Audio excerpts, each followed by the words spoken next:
Hi hello ನಮಸ್ಕಾರ. Welcome back to S P ಸ್ಟೂಡಿಯಂ life studio YouTube ಚಾನಲ್ಗೆ ನಿಮಗೆಲ್ಲ ಸ್ವಾಗತ ಸುಸ್ವಾಗತವನ್ನು ಹೇಳ್ತಾ ಬನ್ನಿ ಎಲ್ಲರೂ ಹ್ಯಾಪಿ ವಾರ ಶುಕ್ರವಾರ ಎಲ್ಲರೂ ಸೇರಿ ಮಾಡೋಣ ವಿಶ್ವಕ್ಕೆ ನಮಸ್ಕಾರ ಅಂತ ಹೇಳ್ತಾ ಸ್ನೇಹಿತರೆ ಬನ್ನಿ ಇವತ್ತಿನ ವಿಡಿಯೋವನ್ನು ಶುರು ಮಾಡೋಣ ಸ್ನೇಹಿತರೆ. ಸೊ ಇವತ್ತಿನ ವಿಡಿಯೋದಲ್ಲಿ ನಾನು ನಿಮಗೆ ಬಹಳ ಅದ್ಭುತವಾದ ವಿಷಯಗಳನ್ನು ನಾನು ನಿಮಗೆ ತಂದಿದ್ದೀನಿ ಸ್ನೇಹಿತರೆ. ಏನಪ್ಪ ಅಂತಂದರೆ ನೋಡಿ, ನಿಮಗಂತಲೇ ನಾನು ಇವತ್ತು ತಂದಿರೋದು. ನೀವು ಇವತ್ತು ಏನಂತಂದರೆ ಭಾಳ ಸ್ಪೆಷಲ್ ಅಂದರೆ ಸ್ಪೆಷಲ್ ಅಂತಲೇ ಹೇಳ್ಬೋದು ಸ್ನೇಹಿತರೆ. ಇವತ್ತು ನಾನು ಧ್ಯಾನದ ಜೊತೆಗೆ ಇವತ್ತಿನ ದಿನದಲ್ಲಿ ಜಾಸ್ತಿ ಕಾಡೋತಕ್ಕಂಥದ್ದು ಮಲಬದ್ಧತೆ ಸ್ನೇಹಿತರೆ. ಸೊ ನಾನು ಇವತ್ತು ಕಾನ್ಸ್ಟಿಪೇಷನ್ ಅಂತ ಹೇಳ್ಬಿಟ್ಟು ಕರೀತಾರೆ ಇಂಗ್ಲೀಷಲ್ಲಿ. ಸೊ ಮಲಬದ್ಧತೆಯ ಬಗ್ಗೆ ನಾನು ನಿಮಗೆ ಅಂದರೆ ಇದು ಪರ್ಮನೆಂಟ್ ಸೊಲ್ಯೂಷನ್ ಥರ ನಾನು ನಿಮಗೆ ಇವತ್ತು ನೀಡ್ತಾ ಇದ್ದೀನಿ ಸ್ನೇಹಿತರೆ. ಮಲಬದ್ಧತೆಯನ್ನು ಪರ್ಮನೆಂಟಾಗಿ ಹೇಗೆ ನಾವು ಅದನ್ನು ತೊಲಗಿಸಬಹುದು ಮಲಬದ್ಧತೆ ಅನ್ನೋ ಇದನ್ನು ಅಂತ ಹೇಳ್ಬಿಟ್ಟು ನಾನು ನಿಮಗೆ ತೋರಿಸ್ಕೊಡ್ತೀನಿ ಸ್ನೇಹಿತರೆ. ಅದಕ್ಕೋಸ್ಕರ ನಾನು ಕೆಲವೊಂದು ಪದಾರ್ಥಗಳನ್ನು ತೊಗೊಂಡಿದ್ದೀನಿ. ನಾವು ಅದನ್ನು ಹೇಗೆ ನಿವಾರಣೆ ಮಾಡಬೇಕಂತ ಹೇಳಿ. ಸೊ ನಿಮಗೆ ಗೊತ್ತಿರೋ ಹಾಗೆ ನೋಡಿ, ಎಳೆನೀರು, ಆಮೇಲೆ ಸಬ್ಜಿ ಬೀಜ ಅಂದರೆ ಸ್ನೇಹಿತರೆ ಇದು ಕಾಮಕಸ್ತೂರಿ ಬೀಜ ಅಂತ ಹೇಳ್ಬಿಟ್ಟು ಎಲ್ಲ ಕರಿತೀವಲ್ಲ, ಸಬ್ಜಿ ಬೀಜ ಮತ್ತು ನೆಲ್ಲಿಕಾಯಿ, ಆಮೇಲೆ ಇದು ನೋಡಿ ಸ್ನೇಹಿತರೆ ಬೂದು ಕುಂಬಳಕಾಯಿ, ಆಶ್ ಗಾರ್ಡ್ ಅಂತ ಹೇಳ್ಬಿಟ್ಟು ಏನು ಕರೀತಾರಲ್ಲ ಬೂದು ಕುಂಬಳಕಾಯಿ. ಸೊ ಇವುಗಳನ್ನು ನಾವು ಬಳಸಿ ಹೇಗೆ ಮಲಬದ್ಧತೆ ಅನ್ನೋದನ್ನು ನಾವು ಪರ್ಮನೆಂಟಾಗಿ ಹೇಗೆ ಅದನ್ನು ದೂರ ಮಾಡೋದು ಅಂತ ಹೇಳ್ಬಿಟ್ಟು ನಾನು ನಿಮಗೆ ಇವತ್ತು ವಿಡಿಯೋದಲ್ಲಿ ತೋರಿಸ್ಕೊಡ್ತೀನಿ ಸ್ನೇಹಿತರೆ. ಸೊ ಬನ್ನಿ, ಅದಕ್ಕಿಂತ ಮುಂಚೆ ಸ್ನೇಹಿತರೆ ನಾವು ಧ್ಯಾನವನ್ನು ಮಾಡೋಣ. ಸೊ ಧ್ಯಾನದ ಜೊತೆಯಲ್ಲಿ ಈ ಥರ ನಾವು ಆಹಾರಗಳನ್ನು ಸೇವನೆ ಮಾಡ್ತಾ ಇದ್ದರೆ ನಮ್ಮ ದೇಹದಲ್ಲಿ ಇರತಕ್ಕಂಥ ಯಾವುದೇ ಕಾಯಿಲೆಗಳಿರಲಿ ಅವು ನಿಧಾನವಾಗಿ ಪ್ರಮಾಣವಾಗಿ ದೂರ ಆಗ್ತಾವೆ ಅಂತ ಹೇಳ್ಬಿಟ್ಟು ನಿಮಗೆ ಹೇಳ್ತೀನಿ ಸ್ನೇಹಿತರೆ. ಸೊ ಹಾಗಾದರೆ ಬನ್ನಿ ನಾವು ಧ್ಯಾನವನ್ನು ಶುರು ಮಾಡೋಣ ಸ್ನೇಹಿತರೆ. ಪ್ರತಿನಿತ್ಯ ಧ್ಯಾನ, ಪ್ರತಿನಿತ್ಯ ಆನಂದ ಮತ್ತು ಸಂತೋಷವನ್ನು ಪಡೆಯೋಣ. ಸೊ ಸ್ನೇಹಿತರೆ ನೋಡಿ, ನಾವು ಧ್ಯಾನವನ್ನು ಮಾಡಬೇಕಂತಂದರೆ ಮೊದಲನೇದಾಗಿ ನಾವು ಒಂದು ಒಳ್ಳೆಯ ವಾತಾವರಣವನ್ನು ನೋಡ್ಕೋಬೇಕು. ಮತ್ತು ವಾತಾವರಣ ಜೊತೆ ಅಂದರೆ ನಮ್ಗೆ ಯಾವುದೇ ಥರದ ಡಿಸ್ಟರ್ಬೆನ್ಸ್ ಆಗದೇ ಇರೋ ಥರ ಜಾಗವನ್ನು ನೋಡ್ಕೋಬೇಕು. ಜೊತೆಗೆ ನಾವು ಅಲ್ಲಿ ಕುಳಿತುಕೊಳ್ಳುವಾಗ ಧ್ಯಾನಗೆ ಡೈರೆಕ್ಟಾಗಿ ನೆಲದ ಮೇಲೆ ಕೂತ್ಕೋಬಾರ್ದು. ಒಂದು ಯೋಗ ಮ್ಯಾಟ್ ತಕ್ಕಂಥದ್ದು ಇಲ್ಲ ಒಂದು ಚಾಪೆನೋ ಒಂದು ವಸ್ತ್ರನೋ, ಚೆನ್ನಾಗಿರೋ ವಸ್ತ್ರನೋ ನಾವು ತೆಗೆದುಕೊಂಡು ಅದರ ಮೇಲೆ ನಾವು ಕುಳಿತುಕೊಂಡು ಧ್ಯಾನವನ್ನು ಮಾಡಬೇಕು ಸ್ನೇಹಿತರೆ. ಸೊ ಅದರಿಂದ ಮಾಡೋದ್ರಿಂದ ನಮಗೆ ನೋಡಿ, ನಾವು ಡೈರೆಕ್ಟಾಗಿ ಕುಳಿತೋದ್ರಿಂದ ನಮಗೆ ಅಲ್ಲಿ ನೆಗೆಟಿವ್ ಮತ್ತು ಪಾಸಿಟಿವ್ ಅನ್ನೋ ಎನರ್ಜಿ ಇರುತ್ತೆ. ಸೊ ನಮಗೆ ಪಾಸಿಟಿವ್ ಎನರ್ಜಿ ಬೇಕಂತಂದರೆ ನಾವು ಒಂದು ಚಾಪೆ ಅಥವಾ ವಸ್ತ್ರ ಅಥವಾ ಯೋಗ ಮ್ಯಾಟನ್ನು ಹಾಕ್ಕೊಂಡು ಅದರ ಮೇಲೆ ಕುಳಿತುಕೊಂಡು ನಾವು ಧ್ಯಾನ ಮಾಡಿಕೊಂಡ್ರೆ ಒಳ್ಳೆಯದು ಸ್ನೇಹಿತರೆ. ಮತ್ತು ಆಸನಗಳು ಯಾವ ಥರ ಅಂತಂದರೆ ನೋಡಿ ಸ್ನೇಹಿತರೆ, ಇದು ಸುಖಾಸನ. ನಿಮಗೆ ಯಾವ ಥರ ಅನಿಸುತ್ತೋ ಕಂಫರ್ಟಾಗಿ, ಮತ್ತು ಕಾಲು ನೋವು ಮೊಳಕಾಲು ನೋವು ಇರೋರು ನೀವು ಆರಾಮದಾಯಕವಾಗಿ ಒಂದು ಚೇರ್ ಮೇಲೆ ಕೂತ್ಕೊಂಡು ನೀವು ಮಾಡಬಹುದು ಸ್ನೇಹಿತರೆ. ಸೊ ಮತ್ತು ಸೊಂಟ ನೇರವಾಗಿಲ್ಲ ಅಂದರೆ ಒಂದು ತಲೆದಿಂಬು ಮುಖಾಂತರ ನೀವು ಸೊಂಟವನ್ನು ನೇರ ಮಾಡಿಕೊಂಡು ಧ್ಯಾನವನ್ನು ಮಾಡಿಕೊಂಡ್ರೆ ನಿಮಗೆ ಲಾಭ ದೊರೆಯುತ್ತದೆ ಸ್ನೇಹಿತರೆ. ಸೊ ಬನ್ನಿ, ಈಗ ಆಯ್ತಲ್ಲ, ಮೊದಲ ಸ್ಟೆಪ್ಪನ್ನು ನಾನು ತಿಳಿಸಿದ್ದೀನಿ ಧ್ಯಾನದ. ಅದಾದಮೇಲೆ ನಾವು ಧ್ಯಾನವನ್ನು ಮಾಡಬೇಕಂತಂದರೆ ನೋಡಿ, ನಾವು ಆರಾಮದಾಯಕ ಕೂತ್ಕೊಂಡು ನೋಡಿ, ಇದು ಬಂದ್ಬಿಟ್ಟು ಉತ್ಸಾಸನ ಮತ್ತು ಇದು ನೋಡಿ ಚಿನ್ಮುದ್ರಾ.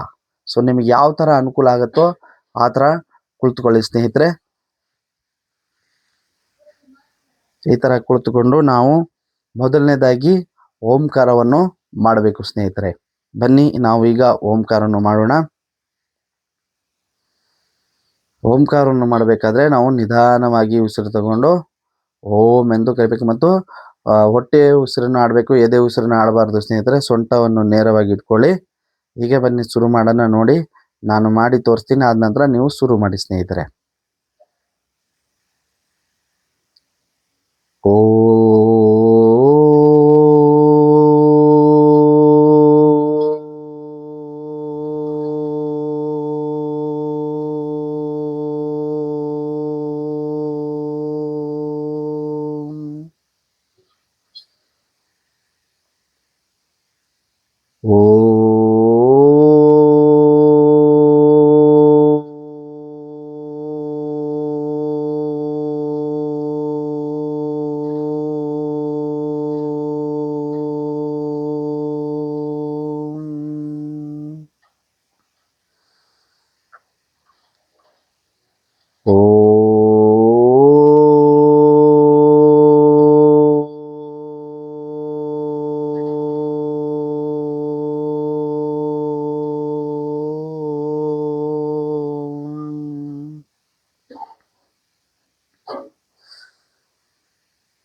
ಈಗ ಕೈಯನ್ನು ರಿಲೀಸ್ ಮಾಡಿ 2 ಕೈಯನ್ನು ಉಜ್ಜಿ ಮತ್ತು ಕಣ್ಣಿನ ರೆಪ್ಪೆಯನ್ನು ಒರೆಸಿ ಕಣ್ಣನ್ನು ತೆರೆಯಿರಿ. ನೋಡಿ ಸ್ನೇಹಿತರೆ, ನಾನು ತೋರಿಸಿದ್ನಲ್ಲ ಈ ಥರ ನೀವು ಮಾಡ್ಕೋಬೋದು.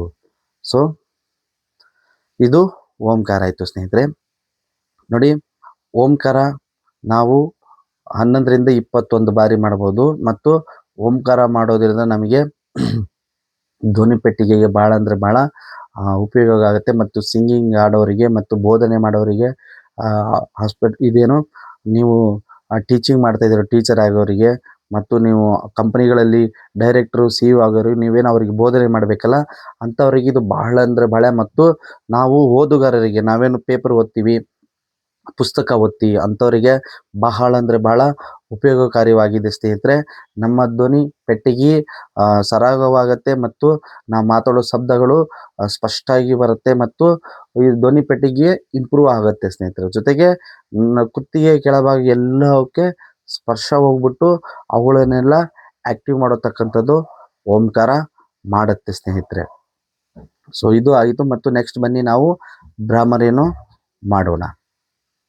ಭ್ರಾಮರಿಯನ್ನು ಮಾಡಬೇಕಂತಂದರೆ 3 ಬೆರಳು ಮೊದಲು ಮಡಚಿಕೊಂಡು ಹೆಬ್ಬೆರಳನ್ನು ಮಧ್ಯದಲ್ಲಿ ಹಾಕಿ ಮೇಲಿಂದ ಕಿರು ಬೆರಳನ್ನು ಮಡಚಿ ಇದನ್ನು ನಾವು ಶಂಖ ಮುದ್ರಾ ಎಂದು ಕರೀತೇವೆ ಸ್ನೇಹಿತರೆ. ಈಗ ನೋಡಿ, ಇದನ್ನು ಆರಾಮದಾಯಕವಾಗಿ ಈ ಥರ ಇಟ್ಕೊಳ್ಳಿ. ಈ ಥರ ಇಟ್ಕೊಂಡು ಮಾಡಿ. ನೋಡಿ ಸ್ನೇಹಿತರೆ, ರಿಲ್ಯಾಕ್ಸ್. ಯಾವುದೇ ಕಾರಣಕ್ಕೂ ನಾವು ಧ್ಯಾನವನ್ನು ಮಾಡಬೇಕಾದ್ರೆ ಯಾವುದೇ ಒತ್ತಡಗಳನ್ನು ಹಾಕ್ಕೊಂಡು ನಾವು ಮಾಡಬಾರದು ಸ್ನೇಹಿತರೆ. ಮೊದಲು ನಮ್ಮ ದೇಹ ಮತ್ತು ಮನಸ್ಸನ್ನು ಶಾಂತಗೊಳಿಸಬೇಕು. ಅದನ್ನು ಹಗುರ ಮಾಡ್ಕೋಬೇಕು ಸ್ನೇಹಿತರೆ.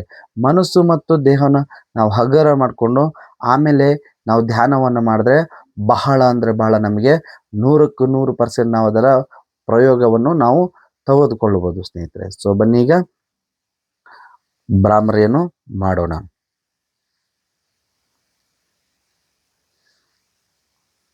ನೀವು ಉಸಿರು ತಗೊಳ್ಳಿ, ಇದನ್ನು ನಿಧಾನವಾಗಿ ಪುಷ್ ಮಾಡಬೇಕು. ಮತ್ತು ಭ್ರಾಮರಿನ ಸೊಂಟ ನೇರವಾಗಿ ಇಟ್ಕೊಳ್ಳಿ.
ಈಗ ಕೈಯನ್ನು ರಿಲೀಸ್ ಮಾಡಿ ಮತ್ತು ಕೈಯನ್ನು ಒರೆಸಬೇಕು. ಆಮೇಲೆ ಕಣ್ಣಿನ ರೆಪ್ಪೆಯನ್ನು ಒರೆಸಿ ಕಣ್ಣನ್ನು ನಿಧಾನವಾಗಿ ತೆರೆಯಬೇಕು. ಸೊ ಇದು ಆಗಿತ್ತು ಸ್ನೇಹಿತರೆ ಭ್ರಾಮರಿ. ಸ್ನೇಹಿತರೆ, ಭ್ರಾಮರಿಯನ್ನು ಪ್ರತಿನಿತ್ಯ ನಾವು ಮಾಡೋದ್ರಿಂದ ನಮ್ಮ ಮೆದುಳನ್ನು ಚುರುಕುಗೊಳಿಸುತ್ತೆ. ತಲೆಭಾಗ, ಕಣ್ಣು, ಕಿವಿ, ಮೂಗು, ಬಾಯಿ, ಹಲ್ಲು ಎಲ್ಲವೂ ವೈಬ್ರೇಟ್ ಆಗುತ್ತೆ ಸ್ನೇಹಿತರೆ. ಈ ವೈಬ್ರೇಟ್ ಮಾಡೋದ್ರಿಂದ ಏನಾಗುತ್ತೆ, ಎಲ್ಲವೂ ಆ್ಯಕ್ಟಿವ್ ಆಗಿ ಇರಿಸುತ್ತೆ. ಮತ್ತು ಪ್ರತಿನಿತ್ಯ ನಾವು ಇಡೀ ದಿನ ಆವತ್ತು ನಾವೇನು ಮೆಡಿಟೇಷನ್ ಇದು ಮಾಡ್ತೀವಿ ಆ ದಿನ ಪೂರ್ತಿ ಸಂತೋಷವಾಗಿ ಮತ್ತು ಚುರುಕಾಗಿ ನಮ್ಮ ಕೆಲಸವನ್ನು ಗಮನ ಹರಿಸಿ ನಾವು ಮಾಡಬಹುದು ಸ್ನೇಹಿತರೆ. ಏಕಾಗ್ರತೆಯಿಂದ ಮತ್ತು ಶ್ರದ್ಧೆ ಅನ್ನೋದು ಮತ್ತು ಇದು ಟೋಟಲ್ ಆಗಿ ನಮಗೆ ಡಿಸಿಪ್ಲಿನ್ ಅನ್ನೋದು ಕಲಿಸ್ಕೊಡುತ್ತೆ ಸ್ನೇಹಿತರೆ. ಸೊ ಇದು ಭ್ರಾಮರಿ. ಸೊ ಭ್ರಾಮರಿ ಆಯಿತು. ಈಗ ಓಂಕಾರ ಭ್ರಮರಿ ಆದಮೇಲೆ ನಮ್ಮ ದೇಹ ದಣಿದಿರುತ್ತೆ, ಅದಕ್ಕೆ ನಾವು ರಿಲ್ಯಾಕ್ಸೇಷನನ್ನು ಕೊಡಬೇಕು ಸ್ನೇಹಿತರೆ. ಸೊ ಇದಕ್ಕಿಂತ ಮುಂಚೆ ನಾನು ನಿಮಗೆ ತಿಳಿಸ್ಕೊಡ್ತೀನಿ ಸರ್. ಏನಂತಂದರೆ ನೋಡಿ, SP ಸ್ಟುಡಿಯಂ ಲೈಫ್ ಸ್ಟುಡಿಯೋ ಯೂಟ್ಯೂಬ್ ಚಾನಲ್ ಫ್ಯಾಮಿಲಿಗೆ ಎಲ್ಲರೂ ನೀವು ಫ್ಯಾಮಿಲಿ ಜಾಯ್ನ್ ಆಗಿಬಿಟ್ಟು ಪ್ರತಿನಿತ್ಯ ಧ್ಯಾನವನ್ನು ಮಾಡಿ, ಪ್ರತಿನಿತ್ಯ ಧ್ಯಾನ ಮಾಡಿ ನಿಮ್ಮ ಆರೋಗ್ಯ ಮತ್ತು ಆಯುಷನ್ನು ವೃದ್ಧಿಸ್ಕೊಳ್ಳಿ ಸ್ನೇಹಿತರೆ ಅಂತ ಹೇಳ್ತೀನಿ. ಬನ್ನಿ ನಾವೀಗ ಓಂಕಾರ ಭ್ರಮರಿ ಮಾಡಿದ್ದೇವೆ, ಈಗ ರಿಲ್ಯಾಕ್ಸೇಷನ್ ಮಾಡೋಣ ಸ್ನೇಹಿತರೆ. ಆರಾಮಾಗಿ ಕುಳಿತುಕೊಳ್ಳಿ. ಸೊ ಆರಾಮಾಗಿ ಕುಳಿತುಕೊಂಡು ನೀವು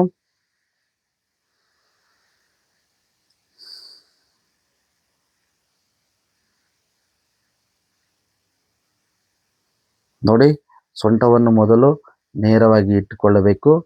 ಸೊಂಟವನ್ನು ನೇರವಾಗಿ ಇಟ್ಕೊಂಡು ನಾವು ನಿಮಗೆ ಉತ್ಸಾಸನ ಅನುಕೂಲ ಆದರೆ ಉತ್ಸಾಸನ ಮಾಡಿ, ಇಲ್ಲ ಚಿನ್ಮುದ್ರದಲ್ಲಿ ಧ್ಯಾನದ ರೂಪಾಂತರ ಈ ಥರ ಕುಳಿತುಕೊಳ್ಳಿ ಸ್ನೇಹಿತರೆ. ನಿಮ್ಗೆ ಯಾವುದು ಕಂಫರ್ಟ್ ಆಗುತ್ತೋ ಆ ಥರ ಕುಳಿತುಕೊಳ್ಳಿ. ಸೊಂಟವನ್ನು ನೇರ ಮಾಡಿಕೊಂಡು ಕಣ್ಣು ಮುಚ್ಚಿ ಸ್ನೇಹಿತರೆ. ಕಣ್ಣು ಮುಚ್ಚಿದ ತಕ್ಷಣ ನಮಗೆ ನೂರಾರು ಯೋಚನೆಗಳು ಕಣ್ಣು ಮುಂದೆ ಬರ್ತವೆ. ಅದನ್ನು ಯಾವುದೇ ಕಾರಣಕ್ಕೆ ನಾವು ಉತ್ತರವನ್ನು ನೀಡಬಾರ್ದು. ನಾವು ಮೊದಲನೇದಾಗಿ ಕಣ್ಣು ಮುಚ್ಚಿ ಏನು ಮಾಡಬೇಕಂತಂದರೆ, ನಮ್ಮ ದೇಹದಲ್ಲಿ ಇರತಕ್ಕಂಥ ಎಲ್ಲ ಅಂಗಾಂಗಗಳನ್ನು ಒಮ್ಮೆ ನಾವು ಒಂದೊಂದಾಗಿ ನಿಧಾನವಾಗಿ ಗುರ್ತಿಸ್ಕೊಂಡು ಬರಬೇಕು ಸ್ನೇಹಿತರೆ.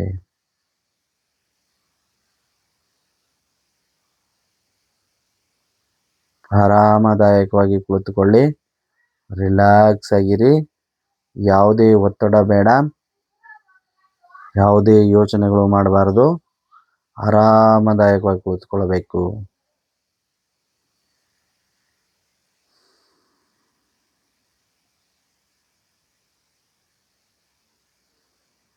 ರಿಲ್ಯಾಕ್ಸ್, ಏನು ಯೋಚನೆಯನ್ನು ಮಾಡಬಾರದು. ಆರಾಮದಾಯಕವಾಗಿ ಕುಳಿತುಕೊಂಡು ನಿಮ್ಮ ದೇಹದಲ್ಲಿರೋ ಎಲ್ಲ ಅಂಗಾಂಗಗಳನ್ನು ಒಮ್ಮೆ ನಿಧಾನವಾಗಿ ಗುರುತಿಸ್ಕೊಂಡು ಬರಬೇಕು.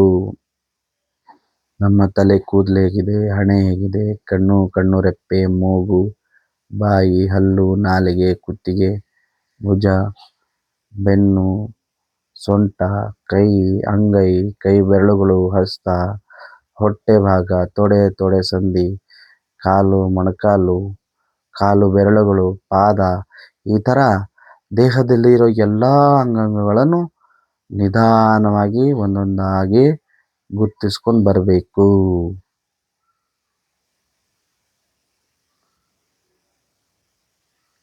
ಯಾವುದೇ ಕಾರಣಕ್ಕೂ ಒತ್ತಡ ತೆಗೆದುಕೊಳ್ಬೇಡಿ.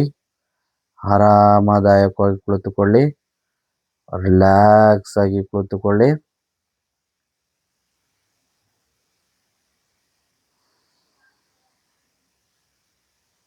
ಧ್ಯಾನವನ್ನು ಮಾಡೋದ್ರಿಂದ ಆತ್ಮಸ್ಥೈರ್ಯ, ಆತ್ಮವಿಶ್ವಾಸ, ಏಕಾಗ್ರತೆ, ಡಿಸಿಪ್ಲಿನ್, ಶಿಸ್ತುಬದ್ಧತೆಯನ್ನು ನಮಗೆ ಕಲಿಸಿಕೊಡುತ್ತೆ ಸ್ನೇಹಿತರೆ. ಅದರಿಂದ ನಾವು ಪ್ರತಿನಿತ್ಯ ಧ್ಯಾನವನ್ನು ಮಾಡಬೇಕು. ಆರಾಮವಾಗಿ ಕುಳಿತುಕೊಳ್ಳಿ, ರಿಲ್ಯಾಕ್ಸ್. ನಮ್ಮ ದೇಹದಲ್ಲಿರೋ ಎಲ್ಲ ಭಾಗಗಳನ್ನು ನಾವು ಗುರುತಿಸ್ಕೊಂಡು ಬರುವಾಗ ನಮ್ಮ ಸೊಂಟ ಬಗ್ಗುತ್ತೆ ಸ್ನೇಹಿತರೆ. ಸೊಂಟದ ಮೇಲೆ ಒಮ್ಮೆ ಗಮನ ಹರಿಸಿ ಸೊಂಟವನ್ನು ನೇರ ಮಾಡ್ಕೋಬೇಕು. ಮತ್ತು ಈಗ ನಾವು ನಮ್ಮ ಮೂಗಿನ ಉಸಿರಾಟದ ಮೇಲೆ ಗಮನವನ್ನು ಇರಿಸಬೇಕು ಸ್ನೇಹಿತರೆ.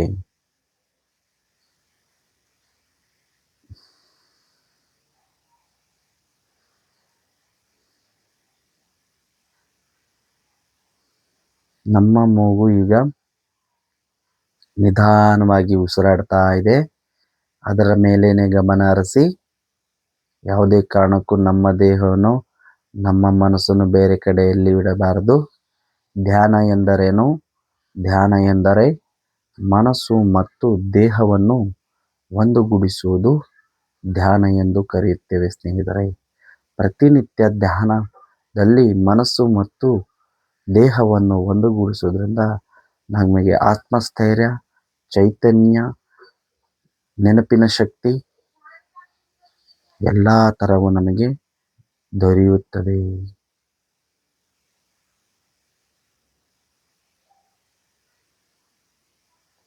ನಮ್ಮ ದೇಹದಲ್ಲಿರೋ ಎಲ್ಲ ಅಂಗಾಂಗಗಳನ್ನು ನಾವು ಪ್ರತಿನಿತ್ಯ ಗಮನಿಸೋದ್ರಿಂದ ಅವುಗಳನ್ನು ನಾವು ಕ್ರಿಯೆ ಮಾಡಿಸೋ ಥರ ಆಗುತ್ತೆ. ಅದಕ್ಕೂ ನಾವು ವ್ಯಾಯಾಮ ಮಾಡಿಸೋ ಥರ ಆಗುತ್ತೆ. ಅದಕ್ಕೂ ವ್ಯಾಯಾಮ ಆಗುತ್ತೆ. ರಿಲ್ಯಾಕ್ಸ್ ಆಗಿ ಕೂತ್ಕೊಳ್ಳಿ ಮತ್ತು ನಿಮ್ಮ ಸಮಯ ಮುಗಿದ ನಂತರ ನೀವು 10 ನಿಮಿಷ ಮಾಡ್ತಿರೋ, 20 ನಿಮಿಷ ಮಾಡ್ತಿರೋ, 30 ನಿಮಿಷ ಮಾಡ್ತಿರೋ, ಅದಾದ ನಂತರ ಕೈಯನ್ನು ರಿಲೀಸ್ ಮಾಡಿ. 2 ಕೈಯನ್ನು ಉಜ್ಜಿಕೊಂಡು ಕಣ್ಣಿನ ರೆಪ್ಪೆಗಳನ್ನು ಒರೆಸಿಕೊಂಡು ಆರಾಮದಾಯಕವಾಗಿ ಕಣ್ಣನ್ನು ತೆರೆಯಬೇಕು. ಸೊ ಇದು ಸ್ನೇಹಿತರೆ ಓಂಕಾರ ಭ್ರಮರಿ ಮತ್ತು ರಿಲ್ಯಾಕ್ಸ್.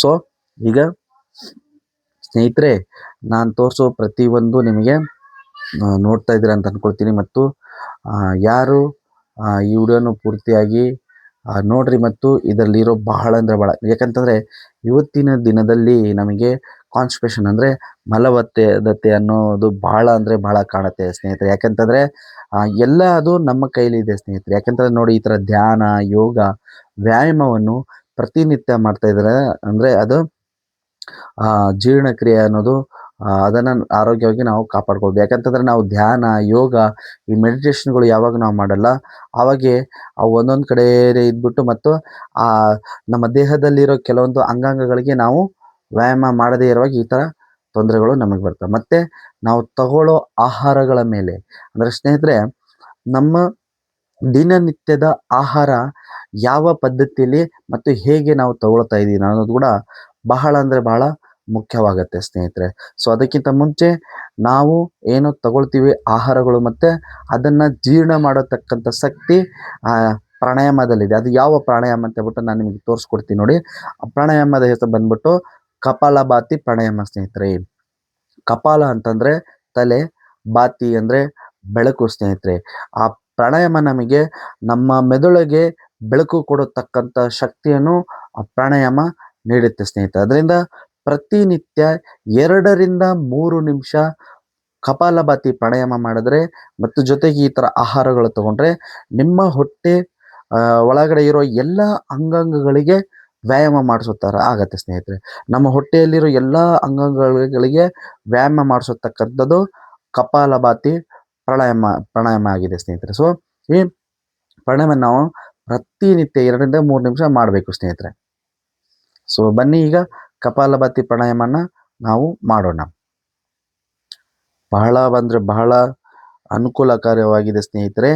ನೀವು ಪ್ರತಿನಿತ್ಯ 2 ರಿಂದ 3 ನಿಮಿಷ ಮಾಡ್ಕೊಳ್ಳಿ. ಮತ್ತು ಸ್ಪೆಷಲಾಗಿ ಹೇಳ್ಬೇಕಂದ್ರೆ ಸೂಚನೆ ಅಂತಲೇ ಇದನ್ನು ಗರ್ಭಿಣಿಯರು ಮತ್ತು ಶ್ವಾಸಕೋಶ ತೊಂದರೆಯವರು ನೀವು ಡಾಕ್ಟರ್ ಸಲಹೆ ಮೇರೆಗೆ ಮಾಡ್ಕೋಬೇಕು. ಮತ್ತು ಶ್ವಾಸಕೋಶ ತೊಂದರೆಯವರು ನಿಮ್ಮ ಆರೋಗ್ಯ ಚೆನ್ನಾಗಿ ಆದ ನಂತರ ಮಾಡಿಕೊಂಡ್ರೆ ಒಳ್ಳೆಯದು ಸ್ನೇಹಿತರೆ.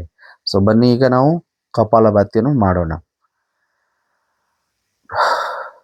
ಕಪಾಲಭಾತಿಯನ್ನು ಮಾಡಬೇಕಂದ್ರೆ ಸೊಂಟವನ್ನು ನೇರವಾಗಿ ಇಟ್ಕೊಳ್ಳಿ. ನಾವು ಹೊಟ್ಟೆ ಉಸಿರಾಡಬೇಕು, ಎದೆ ಉಸಿರಾಡಬಾರ್ದು. ಆರಾಮದಾಯಕವಾಗಿ ಸ್ನೇಹಿತರೆ.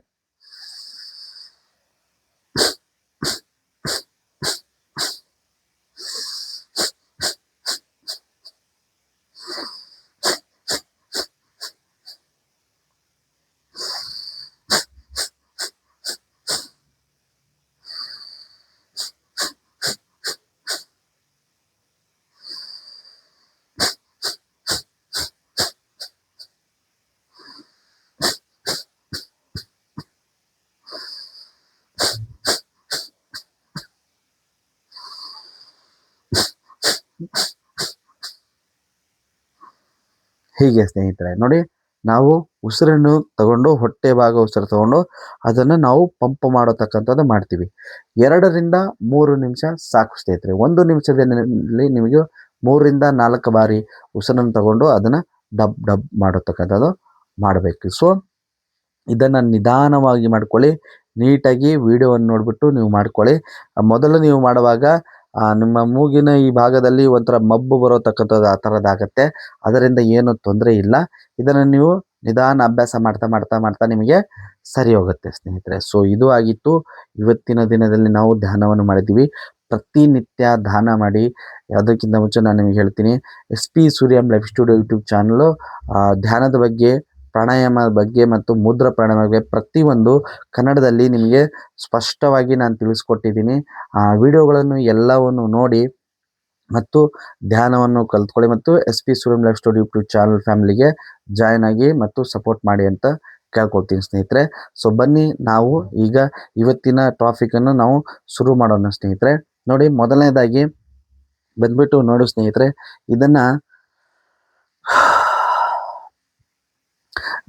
ಇದನ್ನ ನಾವು ನೋಡಿರ್ತೀವಿ. ಆದರೆ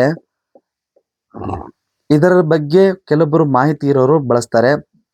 ಅದು ಕಡಿಮೆ ಪ್ರಮಾಣ, 100ರಲ್ಲಿ 5% ಮಾತ್ರ ಜನಗಳಿಗೆ ಗೊತ್ತು ಮತ್ತು ಇದರ ಬಗ್ಗೆ ಇದನ್ನ ಬಳಸತಕ್ಕಂಥ ಮಾಡ್ತಾರೆ. ಇನ್ನು ಕೆಲವೊಬ್ಬರು ಏನು ಮಾಡ್ತಾರೆ, 95% ಅಂತಂದ್ರೆ ಸ್ನೇಹಿತರೆ, ಇದನ್ನು ತರಕಾರಿ ರೂಪದಲ್ಲಿ ತಗೊಳ್ತಾ ಇಲ್ಲ ಸ್ನೇಹಿತರೆ. ಮತ್ತೊಂದು ಏನಪ್ಪಾ ಅಂತಂದ್ರೆ, ಇದನ್ನು ಯಾವಾಗ ನೋಡಿರ್ತೀವಿ ಅಂದ್ರೆ ನಾವು ಪೂಜೆಗಳ ಸಮಯದಲ್ಲಿ, ದಸರಾ ಪೂಜೆ ಇಲ್ಲ ಕಾರ್ ತಗೊಳ್ಳುವಾಗ, ಗಾಡಿ ತಗೊಳ್ಳುವಾಗ ಏನು ಮಾಡ್ತಾರೆ, ಇದನ್ನ ಕುಯ್ದುಬಿಟ್ಟು ಇದರಲ್ಲಿ ಕುಂಕುಮ ಹಾಕಿ ಕಾಯಿನ ಹಾಕಿ ಇದಕ್ಕೆ ನಮ್ಮ ಗಾಡಿಗಳಿಗೂ, ಬೈಕಿಗೂ, ಕಾರಿಗೂ ಅದಕ್ಕೆ ನಾವು ದೃಷ್ಟಿ ತಗೊಳ್ಬಾರ್ದು ಅಂತ ಹೇಳ್ಬಿಟ್ಟು ಹೊಡಿತೀವಿ. ಆವಾಗ ಮಾತ್ರ ಗೊತ್ತಿದೆ ಕೆಲವೊಬ್ಬರು ಜನಗಳಿಗೆ. ಸೊ ಇದರ ಅಂಶಗಳು ಏನಿದೆ ಮತ್ತು ಇದನ್ನು ನಾವು ತಗೊಳಿದ್ರೆ ಏನು ನಮ್ಮ ಆರೋಗ್ಯದಲ್ಲಿ ಇರತಕ್ಕಂಥ ಅಂಗಗಳಿಗೆ ಕೆಲಸ ಮಾಡುತ್ತೆ ಅಂತ ಹೇಳ್ಬಿಟ್ಟು ನಾನು ಈ ವಿಡಿಯೋದಲ್ಲಿ ತೋರಿಸ್ಕೊಡ್ತೀನಿ ಸ್ನೇಹಿತರೆ.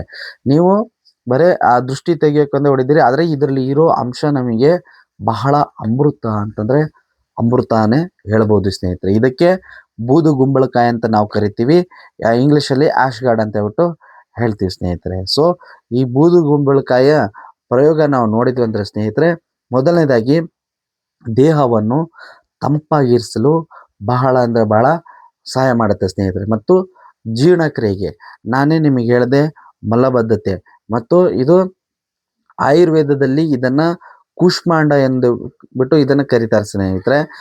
ಇದನ್ನ ನಾವು ಪ್ರತಿನಿತ್ಯ 1 ಗ್ಲಾಸ್ ಜ್ಯೂಸ್ ಅಂದರೆ ಸ್ನೇಹಿತರೆ ನೋಡಿ, ಇದನ್ನ ಕಟ್ ಮಾಡಿಬಿಟ್ಟು ನಾವು ಇದರ ಸಿಪ್ಪೆ ತೆಗೆದು ಬೀಜವನ್ನು ತೆಗೆದುಬಿಟ್ಟು ಪ್ರತಿನಿತ್ಯ 1 ಗ್ಲಾಸ್ ಜ್ಯೂಸ್ ತಗೊಂಡ್ರೆ ನಮ್ಮ ಮಲಬದ್ಧತೆಯನ್ನು ನಿವಾರಣೆ ಮಾಡಲಿಕ್ಕೆ ರಾಮಬಾಣ ಅಂತ ಹೇಳ್ಬಿಟ್ಟು ನಿಮಗೆ ಹೇಳ್ತೀನಿ ಸ್ನೇಹಿತರೆ.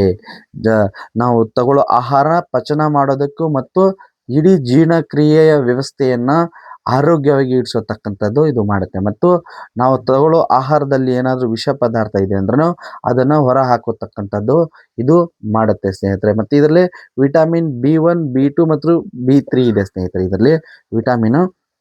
ಸೊ ಇದನ್ನು ನೀವು ಮಲಬದ್ಧತೆ ನೋಡಿ, ಯಾವಾಗ ನೀವು ಮಲಬದ್ಧತೆಯಲ್ಲಿ ನಾನು ಹೇಳ್ತೀನಿ ಸ್ನೇಹಿತರೆ, ನಿಮಗೆ ಮಲಬದ್ಧತೆ ಇರೋರು ನೀವು ಆಹಾರ ಪದ್ಧತಿ ಮೊದಲು ನಾನು ನಿಮಗೆ ತಿಳಿಸ್ಕೊಡ್ತೀನಿ.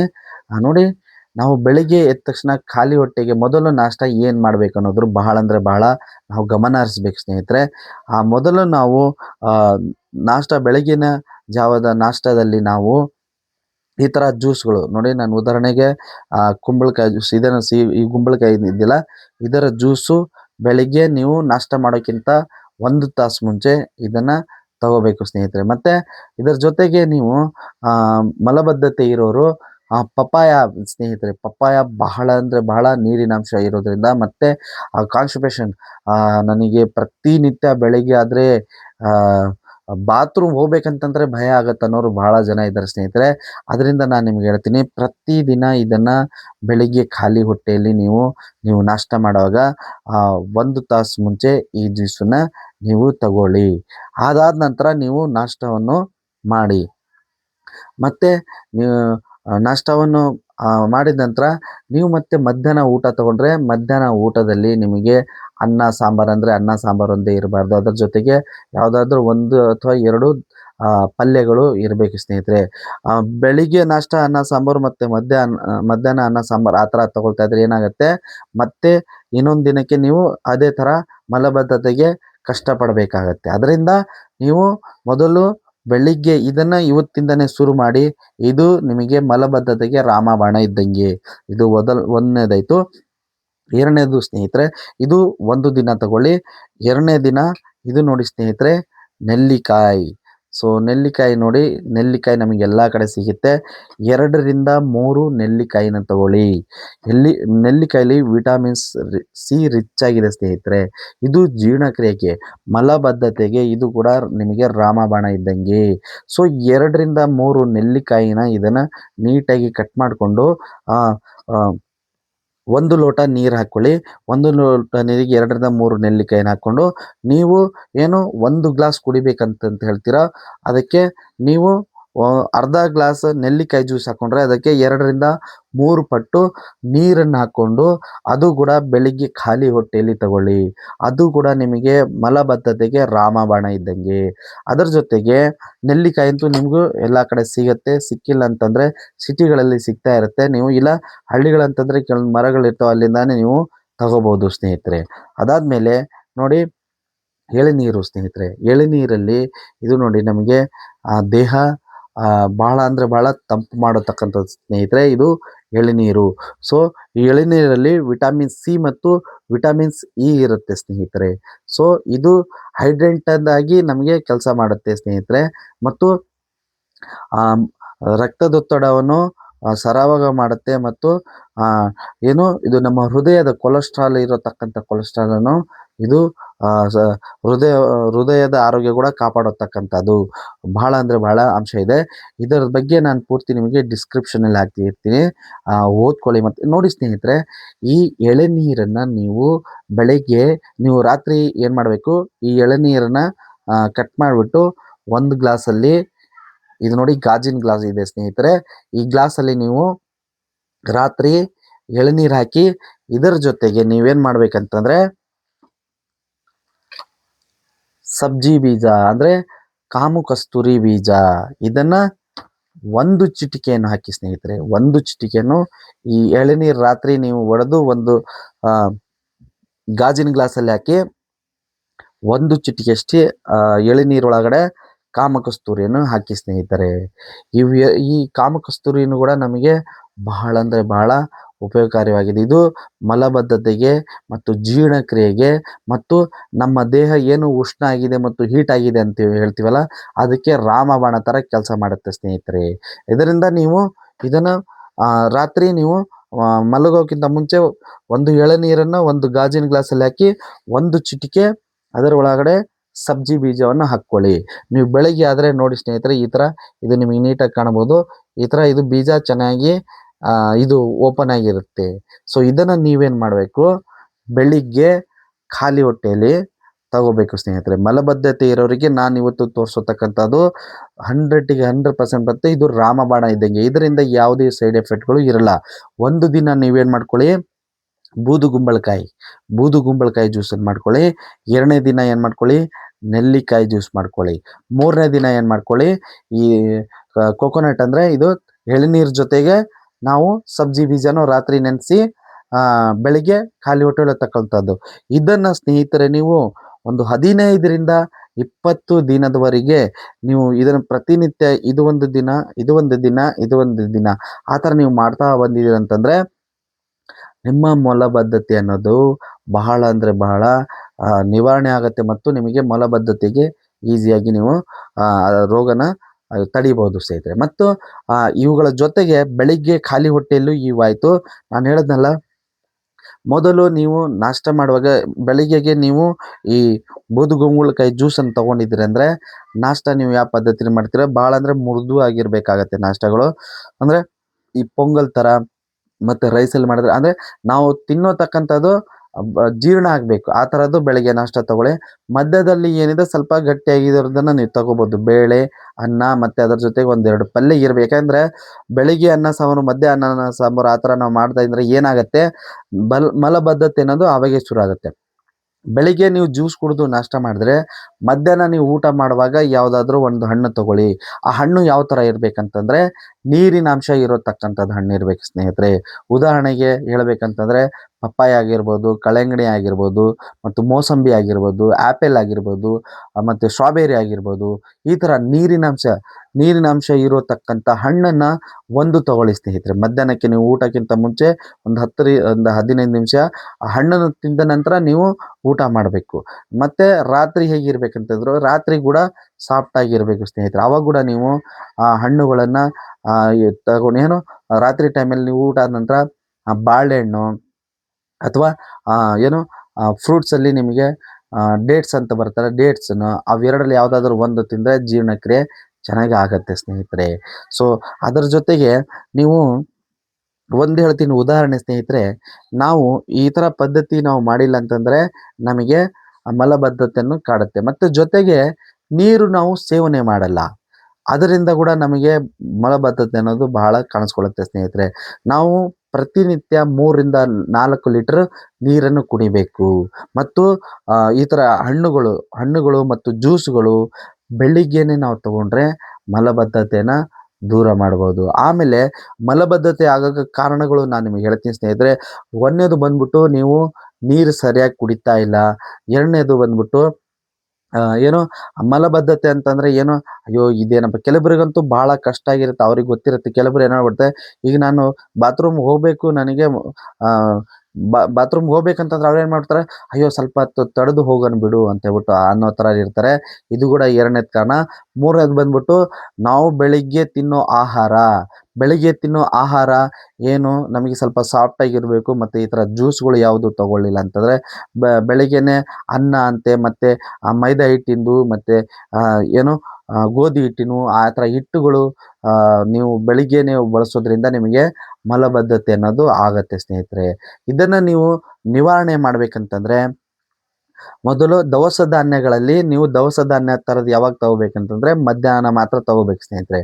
ಬೆಳಿಗ್ಗೆ ಸಾಫ್ಟ್ ಮತ್ತು ರಾತ್ರಿ ಸಾಫ್ಟ್ ಆಹಾರ ಥರದನ್ನು ನೀವು ತಗೋಬೇಕಾಗತ್ತೆ. ಮತ್ತು ಇದಕ್ಕೆ ಅವಾಯ್ಡ್ ಮಾಡಬೇಕಾಗಿರೋ ಆಹಾರಗಳಂತಂದರೆ ಸ್ವಲ್ಪ ಹಾಲಿನ ಪದಾರ್ಥಗಳು, ಮತ್ತು ಈ ಪಿಜ್ಜಾ, ಬರ್ಗರು, ಈ ಥರ ಏನು ಮೈದಾ, ಗೋಧಿ ಈ ಥರದ ಆಚೆಗಳು ನೀವು ತಿಂತೀರಾ, ಇವುಗಳನ್ನು ನೀವು ಸ್ವಲ್ಪ ಕಡಿಮೆ ಮಾಡಬೇಕಾಗತ್ತೆ ಸ್ನೇಹಿತರೆ. ನೀವು ಊಟ ತಗೊಳ್ಳೋದ್ರಲ್ಲಿ ಅಂಥದ್ದನ್ನು ಕಡಿಮೆ ಮಾಡಬೇಕು. ಮತ್ತು ನೀವು ಬೆಳಿಗ್ಗೆ ಮಲಬದ್ಧತೆ ಇರೋರು ನಾಷ್ಟಕ್ಕಿಂತ ನೀವು ಒಂದು ಪ್ಲೇಟು ಹಣ್ಣುಗಳನ್ನೇ ನೀವು ತಗೊಂಡು ಬೆಳಿಗ್ಗೆ ಒಂದು ಟೈಮ್ ಬರೀ ಹಣ್ಣನ್ನೇ ನಾಷ್ಟದ ಥರ ತಗೊಂಡ್ರೆ ನಿಮಗೆ ಬಹಳ ಅಂದರೆ ಬಹಳ ಉಪಯೋಗ ಆಗುತ್ತೆ ಸ್ನೇಹಿತರೆ. ಪಪ್ಪಾಯ ಮತ್ತು ಕಳಂಗ್ರಿ ಹಣ್ಣು, ಕರ್ಬೂಜ ಮತ್ತು ಈ ಹಣ್ಣುಗಳು ನೀರಿನಾಂಶ ಇರತಕ್ಕಂಥ ಹಣ್ಣುಗಳನ್ನು ಬೆಳಿಗ್ಗೆ ಒಂದು ನಾಷ್ಟದ ಥರ, ಬ್ರೇಕ್ಫಾಸ್ಟ್ ಥರ ಒಂದು ಪ್ಲೇಟನ್ನು ತಗೊಂಡ್ರೆ ಬಹಳ ಅಂದರೆ ಬಹಳ ಉತ್ತಮ ಆಗಿರುತ್ತೆ ಸ್ನೇಹಿತರೆ.